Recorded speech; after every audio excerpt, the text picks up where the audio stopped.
그러니까 얘가 갑자기 전화 와서 내가 너를 경찰에 신고했으니까 너는 이제 집에 들어가지 마라라고 얘기해서 나는 또 깜짝 놀랐죠. 네, 시청자 여러분 안녕하십니까. 지원결혼정보 대표님이 그때 탈북 스토리를 정말 리얼하게 한 5부작으로 쫙 장편소설 쓰듯이 했습니다.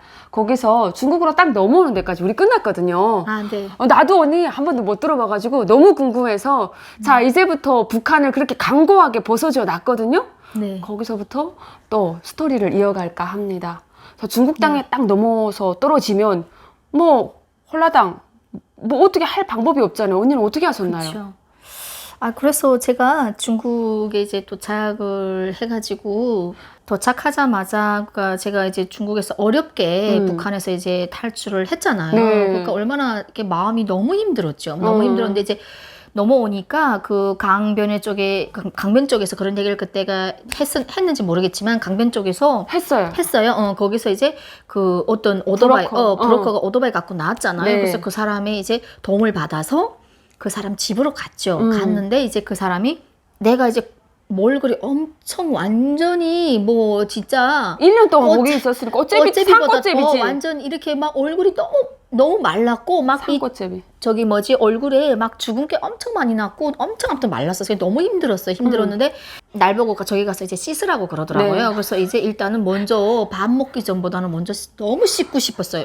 너무 오랫동안 못 씻었기 때문에. 얼마 들어왔으면 씻어야지. 네, 그래서 빨리 먼저 씻어라는데 막 몰골이 뭐 정신 없죠. 그래서 가서 다 씻고 탁 나왔는데 그 중국의 조선족이 날 보더니 갑자기 입이 쏙 찢어지는 거지.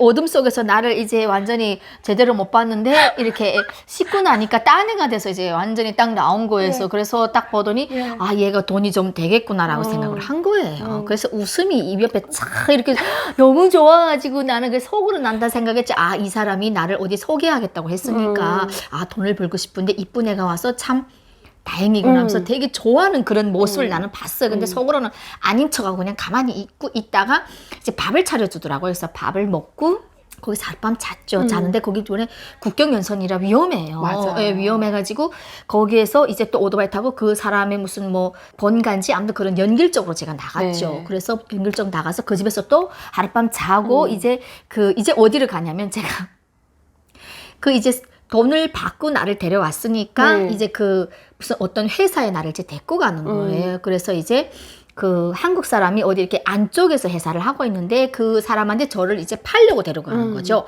근데 거기에서 제가 이제 그 합격이 돼야 되는 거예요. 그래서 일단은 그 사람이 했던 얘기가 있어요. 옷도 좀 허술하게 입고 좀 불쌍한 척하고 가서 북한에서 금방 넘어온 것처럼 중국에 한 번도 와본 적이 없는 것처럼 하자고 해서 이제 거기 가게 됐는데 이제 진짜 지금도 기억나는데 빨간 이런 빨간 이렇게 스웨터에다가 새파란 청바지 완전 90년대 청바지 그걸 입고 갔어요. 근데 가기 전에 저한테 주입을 줬어요. 어떤 주입을 주던가요? 어떤 주입을 줬냐면 가서 이제 물어보는 말에 다 대답을 하지 말고 그냥 어리숙하게 그냥 말을 많이 하지 마라. 그래서 저는 북한에서부터 계속 어리숙한 행동을 계속 중국 와서도 할 수밖에 없는 게 모조린 척 해야 되는 거예요? 바보처럼 하는 게 참 이게 아이러니하기도 하고 참 좀 마음속으로 내가 이게 북한 사람으로 태어났으니까 참 이런 시련이 있구나라고 생각하면서 참 스스로가 너무 비참한 생각이 솔직히 내가 들었어요. 들어가지고 그렇지만 뭐 어떻게 해서 제가 살아야 되니까 일단은 모조린 척 해야 사니까. 그렇죠. 모조린 척 해야 되고 이 사람이 어쨌든 그 브로커인데 돈을 주고 나를 데리고 왔기 때문에 나는 이제 그거를 들어줘야 될 거 아니에요. 그래서 저는 항상 예전부터 살한 게 그 남한테 피해를 주고 살고 싶지 않다라는 그게 너무 강하다 보니까 그 조선족이 어쨌든 그 북한 사람한테 돈을 주는 걸 내가 봤잖아요. 강 쪽에서. 그래서 이 사람한테 뭐라도 좀 도움이 돼야 되겠다라고 해서 일단 이 사람 시킨 대로 하겠다고 했어요. 그래서 이제 그 어떤 회사를 진짜 갔어요. 날 데리고 갔는데 그 연길 쪽에서 그러니까 멀지 않은 회사예요. 갔더니 거기 무슨 회사인지는 모르겠는데 컴퓨터가 한 50대 정도 있었어요. 그 회사에. PC방처럼 지금 말하면 한국에. 그래서 참 신기한 회사인데 사람은 한 명도 없더라고요. 그래서 일단은 들어갔는데 네 안녕하세요. 거기 이제 앉으라 해서 이제 앉았는데 저 사람이 저쪽에 멀리 감지 않고 난 여기 앉았는데 이제 나한테 어떻게 북한에서부터 왔으며 처음 왔는지 이런 걸 물어봤어요. 그 사람이 한국 사람인 거예요? 아니에요. 조선족이에요. 조선족이에요. 네. 그래서 내가 이제 그 사람 시킨 대로 엄청 불쌍하죠. 네 하면 물어보지 않으면 아예 얘기를 안 했어. 얘기를 하면 저는 엄마가 아파서 이렇게 처음 중국에 넘어온다. 그래서 약을 구하러 왔다. 그래서 나는 어떤 사람이 더 괜찮으니까 나는 시집을 가든 뭘 하든 나는 괜찮다라고 얘기했던 것 같아. 그랬더니 그 사람은 가만히 나를 이렇게 한참 보더니 야, 너는 합격이야 이렇게 얘기하는 거야. 그래서 내가 속으로 웃기고 있는데 무슨 합격은 무슨 개뿔 이렇게 생각했죠. 근데 겉으로는 이제 아닌 척하고 예 고마워요 이렇게 얘기를 했던 것 같아요. 그랬더니 야 너네 근데 북한 사람 중에 여기 몇 명이 왔다 간지 알아? 그래서 몇 명이요? 그랬더니 10명이 왔다 간 거예요. 다 불합격돼서 간 네, 거예요? 불합격돼서 간 거예요. 그러면서 너는 엄청 행운이야 이러면서 내가 그래서 내가 속으로 그랬죠. 아니 무슨 얼마나 대단한 남자를 소개하길래 대단한 한국 사람을 소개하길래 뭐 억만 부자를 소개하려고 하냐 이렇게 생각하면서 속으로 그냥 겉으로 물어 안 보고 왜냐면 자꾸 말을 많이 하지 말라 그랬기 때문에 네. 말은 안 하고 네 아무튼 고맙습니다 이렇게 얘기를 했던 것 같아요. 그리고 나서 이제 너는 진짜 복이 많은 애야 이러면서 얘기를 하면서 이제 좀 있다가 어떤 사람이 올 텐데 우리 같이 밥 먹으러 가자 해서 어떤 또 사람이 오더라는데 네. 그 사람인 쪽은 둘이 친구예요.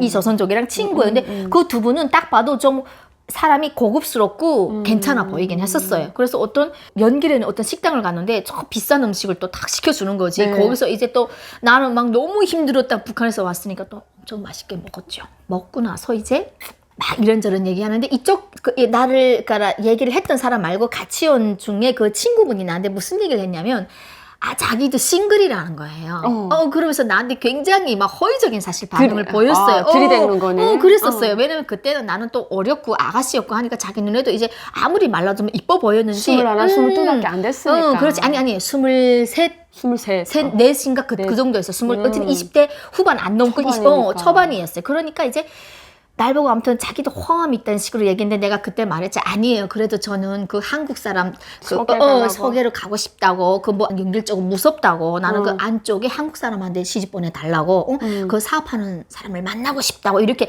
일부러 막 좀 얘기를 했죠. 왜냐하면 그 사람이 괜히 나한테 찝적될까 봐 난 두려운 거예요. 나는 네. 보호자가 없고 일단 중국이니까 신분을 밝힐 수 있는 게 없잖아요. 그래서 나는 나를 보호해야 되나 쌩 까고 그냥 아니에요. 저는 무조건 그 한국 사람한테 시집 가고 싶어요. 하면서 막 또 엄청 그랬죠. 그랬더니 그래 하면서 넌 내가 싫다는 거구나 그렇게 얘기해서 아니 싫다는 건 아니고요. 어쨌든 나는 어쨌든 한국 사람 만나고 싶네요 하면서 그래 또 나 보내면 거기서 돈도 많이 받는다면서 돈을 벌어야죠. 내가 또 이렇게 얘기를 했어요. 그랬더니 그 사람들이 날 보고 그래 이러는 거예요. 그래서 아무튼 그러고 있다가 이제 다 얘기가 끝나서 나를 어떤 집을 데려간 거예요. 아파트. 그래서 어떤 아파트를 갔더니 그게 이제 이 신문했던 사람이 그런 아파트가 몇 개나 있더라고요. 그럼 거기에 뭐 하는 거지? 몰라요. 아무튼 대단한 사람들로서 이런 아파트가 몇 개가 있는데 집에 들어갔더니 아무것도 없는 거예요. 아무것도 없는데 그냥 옷장만 있더라고. 옷장만 있고 아무것도 없는 집이었어요. 그래서 이제 딱 들어갔더니 야 여기서 이제부터 남방 쪽에 들어가기 전까지 한국 사람 만나기 전까지는 여기서 지내다가 숙식하는 거구나. 숙식하다가 여기서 있다가 거기를 들어가면 된다. 그런데 자기가 통화해 보니까 한국 사람이 한국에 들어가서 아직 나오려면 한 보름 정도 시간이 있다는 거예요. 그래서 보름 동안 여기서 지내다가 우리 가잘 때 같이 들어가면 된다. 그래서 먹을 것도 다 편의점에 사다가 그 냉장실에 다 넣어주고 뭐 아이스크림도 다 갖다 줬던 것 같아요. 그리고 막 그때 내가 뭘 봤냐면 올인이란 드라마를 봤어요. 한국 올인이란 드라마 있죠. 이병헌 나오는 거. 성애교 나오는 거. 그거를 완전 이렇게 시리즈로 다 갖고 와가지고 나는 정말 거기서 휴양했죠. 왜냐면 너무 힘들었기 때문에 거기에서 그냥 먹고 자고 밖에도 안 나갔어요. 근데 다행히도 그 사람 날 믿었던지 밖으로 문을 걸지는 않아서 첫날은 걸었는데 그 다음날이가 또 왔었거든요. 그 사람은. 근데 에이 너는 뭐 괜찮겠지 하면서 그러면서 밖으로 문을 안 걸고 네가 혹시 밖에 나가고 보고 싶으면 잠깐 나갔다 들어와도 되니까 안으로 그냥 문을 걸라 그러면서 그렇게만 얘기했었어요. 그래서 자유롭지 않고 이 사람들 날 좀 믿어주네라는 생각 때문에 아무튼 그러고 있었는데 먹을 것도 다 사다 놨지 하니까 나 딴에는 되게 좋았죠. 근데 제가 그 조선족이랑 약속을 한 게 있었어요. 조선족한테 무슨 약속을 했냐면 내가 거기 가서 만약에 합격이 되면 이제 그 합격된 상태에서 그 사람들한테 이제 한 보름 동안만 있다가 내가 가고 싶은 길을 가겠다. 그러면 그 당신한테 피해가 가진 않냐 했더니 피해가 안 간다고 하더라고요. 그 약속이 됐으니까 문을 열어놨구나. 그렇지. 그건 아니고. 아니 그거 아니고 이 사람들 지금 모르는 거지. 모르는 근데 거고. 날 데려다 준 조선족한테 그 얘기를 한 건데 조선족한테 내가 또 얘기를 했어요. 다시 내가 사실은 중국에서 사실은 1, 2년 살다가 나한테 중국에 돈이 있다. 심양에 돈을 좀 줄 테니까 나를 그냥 심양에 보내주는 건 어떻겠냐 했더니 왜 네 돈을 쓰냐고 그 사람들한테 합격만 되면 여기서 이제 그 사람들 하라는 대로 하고 있다가 이렇게 딱 눈치를 보다가 네가 가고 싶은데 싹 떠나도 된다. 보름 이후에. 아니 그래서 이제 그 날 보고 이제 그런 약속을 했으니까 그래도 양심적인 조선족이었네요. 예, 양심적인 조선족이었어요. 근데 심양에 들어갈지 아니면 그 사람들 따라 남방 쪽으로 들어갈지를 내가 결정을 해볼게요. 하고 나서 일단 그 사람한테 일단은 돈을 벌자. 그렇게 돼가지고 아무튼 제가 이제 그 사람 말에 호응을 했던 거예요. 그런 상태에서 이제 그 사람한테 면접 보러 갔던 거죠. 그래서 나는 마음속에 이제 마음속에 이제 마음이 편안하긴 했었어요. 왜 혹시라도 이 사람들이 나한테 똑바로 못하면 나는 떠나가야지. 근데 사실 그때까지만 해도 그 사람들 말처럼 나는 남방 쪽에 들어갈 마음도 있었고 심양으로 들어가는 게 맞는지도 사실 헷갈릴 때였어요. 왜냐하면 나는 신분증이었고 두려우니까 오히려 그 남방 쪽에 들어가서 그 한국 사람 만나서 그 사람한테 좀 도움을 받아서 한국 가는 건 어떨까? 이런 생각도 했었어요. 솔직히 말하면 그랬었어요. 빨리 깼었네요. 그래도. 그랬는데 또 한편으로는 이 사람들 과연 내가 믿어도 될까? 혹시 나를 그 뭐지 남방 쪽으로 데려가는 건 아니고 한국 사람들 데려가는 건 아니고 혹시 나를 또 어디 또 뭐 술집간 데 팔아먹을 수도 있잖아요. 근데 그거는 내가 모르는 거니까 긴가민가 하는 거예요. 그래서 내가 일단은 어떻게 해야지 이제 고민을 하고 있다가 그 이제 막 다 두셨죠. 그 집을 다 두셨는데 이제 동전 같은 게 그러니까 우리가 집에 보면 우리 이렇게 무슨 동전 같은 우리 저금통 있잖아요. 그런 저금 통장이 조그만 게 하나 있더라고요. 텔레비 이렇게 가운데 밑에 서랍을 여는 거 봤더니 이렇게 종이던 접혀가 딱지처럼 접혀놓은 게 있었어요. 몇 장. 그리고 동전도 있었어. 그래서 그거를 다 걷어 모아서 딱 주머니에 놓고 있었죠. 항상 놓고 있다가 이제 낮에 조용히 문 열고 나가서 공중전화 가서 전화를 했죠. 심양에다가 아는 언니한테다가 언니 나 이렇게 북한 잡혀나갔다가 지금 이렇게 들어왔는데 나 저기 무서워서 심양으로 못 들어가니까 아는 사람 돈 주고 좀 보내달라. 며칠 날 했어요. 그랬더니 너무 놀라면서 언니가 그래? 알았어 내가 보내줄게 해서 그 어떤 언니한테 돈을 줘서 이제 보내주기로 약속을 했어요. 며칠 날. 그 다음에 나는 이제 그 집에 딱 있다가 아닌 것처럼 중간에 또 그 사람들 왔었어요. 근데 밥 먹고 또 태어나서 물어봤더니 좀 있으면 한 3, 4일만 더 있으면 간대요. 들어가기로 했어요.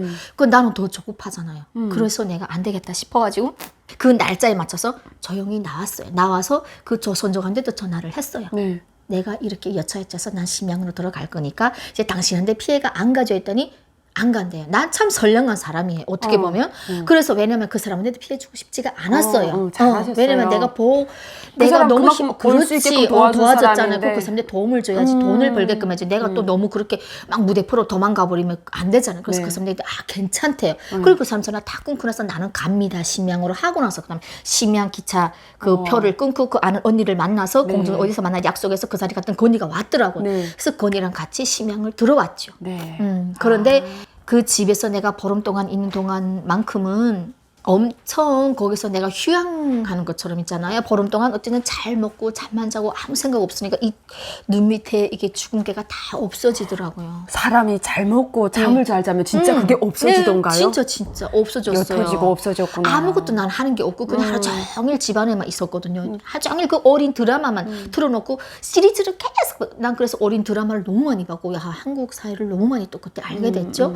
그래서 아무튼 그런 계기가 있었는데 거기서 어쨌든 뭐 북한에 대한 생각도 되게 많이 했고 그냥 울기도 했다가 그냥 아무 생각 일단 나부터 살고 보자라고 해서 일단은 그렇게 해가지고 거기서 이제 무사히 심양으로 들어가. 원래 그러니까 언니가 북송이 되기 전에 가이드하고 살았던 곳이 심양인데 그 심양으로 지인의 도움으로 지인이 데리러 거기까지 그렇죠. 길림 연길까지 나와서 아니 연길 쪽이었어요. 연길 쪽 어딘가 이렇게 데리러 와서 함께 심양으로 들어갔다랍니다. 그렇죠. 그럼 언니 심양 가서 통장 안에 돈은 살아있던가요?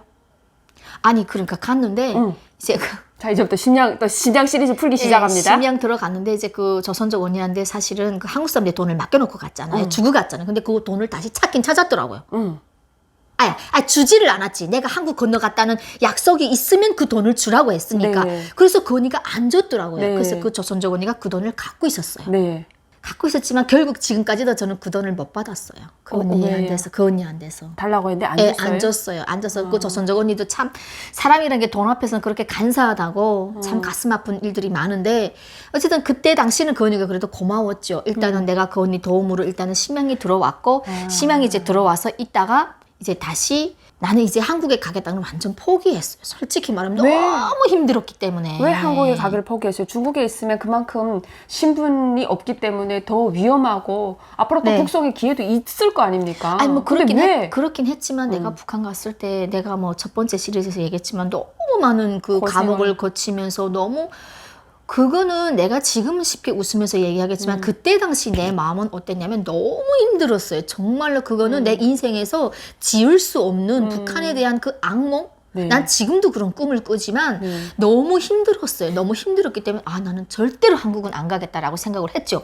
그랬는데 한국을 안 가겠다 생각을 이제 하고 이제 나는 내 나름대로 이제 열심히 살려고 하는데 그때 또 심양에 또 어떤 아는 이제 북한 애들 한 5명이 있었는데 그 친구들끼리 이제 어울려 다니다가 어떤 친구가 이제 한국을 가려고 하다가 너무 힘들어가지고 이제 그 어떤 사람을 이제 보내주겠다고 하는데 사기를 당한 거예요. 그래서 그 북한 애를 우리 집에 이제 들였는데 그 북한 애가 나를 경찰에 신고를 하는 거예요. 그 잠깐만요. 조금 좀 더 디테일하게 좀 얘기해 볼게요. 북한 그 심양이라는 곳에 북한에서 탈북한 친구들이 5명 정도 있었던 거죠. 네, 있었죠. 그 친구들은 그럼 처음에 어떻게 만나서 알게 되었나요?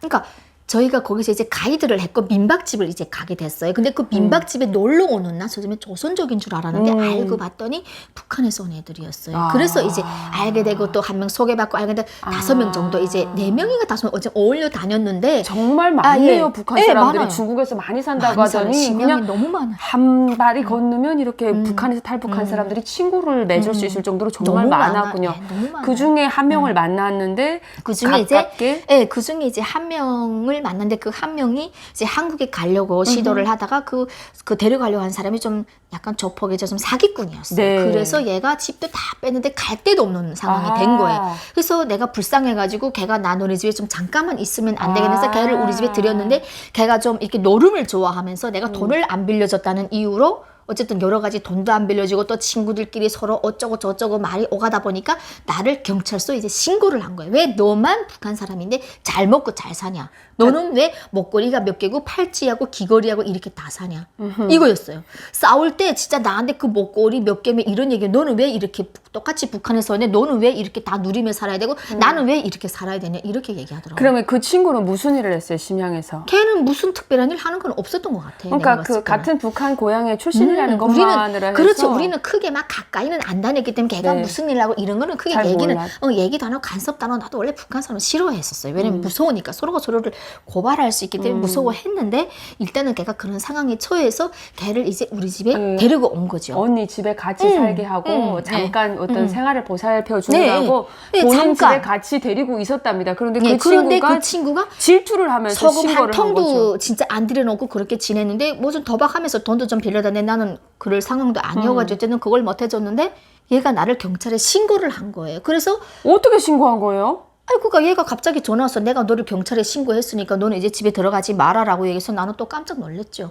그 지금 본인이 경찰에 신고했다고 언니한테 지금 전화해 준 거예요? 예. 근데 그런 북한 사람들이 그런 게 같은 북한 사람을 경찰에 신고하는 사례도 또 많대요. 많대요? 알고 봤더니. 왜요? 그러니까 자기랑 좀 뭐 어긋나거나 자기랑 좀 이렇게 좀 뭐가 삐끗하면 이제 우리가 북한에서 왔으니까 우리가 좀 두려움의 존재잖아요. 네. 신분을 항상 감춰야 네, 되고 네. 항상 공안 참아보면 우리가 네, 심장 맞아요. 조이고 그냥 뭐 우리는 경찰에 잡히면 무조건 북송되잖아요. 북송된다는 건 우리가 최악의 악몽이잖아요. 그거를 이용하는 거예요. 같은 북한 사람인데. 그래서 같은 북한 사람이라 그래도 그런 거는 우리가 어쩔 수는 없는 것 같아요. 그래서 그때 난 사실 북한 사람을 싫어했었어요.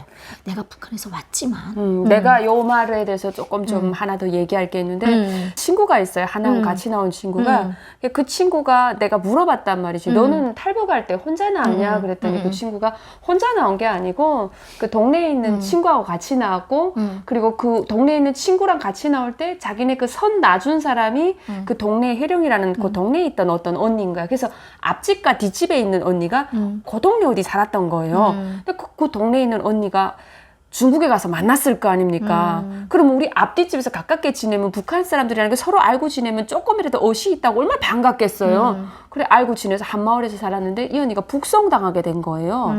근데 북송당하게 될 때 그 언니가 누구를 불렀을까요? 같은 동네에 살았던 내 친구. 근데 그런 사례는 많아요. 예, 그 뒷집에도 북한 사람이 와서 산다고 불었대요. 근데 그 내 친구가 그 중국에서 집에서 살 때 그 집에 당신은 없었다는 게 어디 나가고 없었는데 그 집에 있던 지인이 전화해가지고 들어오지 말라고 경찰이 지금 들어왔다고 알려줘가지고 얘가 그 순간을 모면한 거예요. 그래서 얘가 지금까지도 막 화가 나가지고 막 얘기할 때 같은 동네에서 살았는데 그래요. 왜 지 혼자 북송되면 북송되면 되는데 비제예요. 왜 나를 고발했을까? 그러면서 나도 깜짝 놀랐어요. 미친년 막 이러면서 욕하더라고. 그랬어요. 그래서 나도 참 그렇게 어떻게 보면 경찰에 신고돼서 너무 놀라서 집에도 못 들어가고 30분 동안 아파트 밑에서 한참 봤더니 경찰이 우리 집을 가긴 가더라고요. 어떻게 가던가요? 아이 그러니까 뭐 아파트 계단 거긴 또 중국은 또 아파트가 계단 올라가는 게 다 보이는 그런 아파트들이 있어요. 그래서 사람 올라가는 게 다 보이거든요. 그걸 봤어요. 봤는데 아무튼 올라가더라고요. 그래서 나는 이제 그것들이 경찰이 왔다 간 다음에 집에 이제 못 들어가고 아 나는 도저히 여기서 이제 중국에서 다시 살면 안 되겠다고나 생각해서 이제 어쩔 수 없이 다시 한국편을 선택하게 되는 거예요.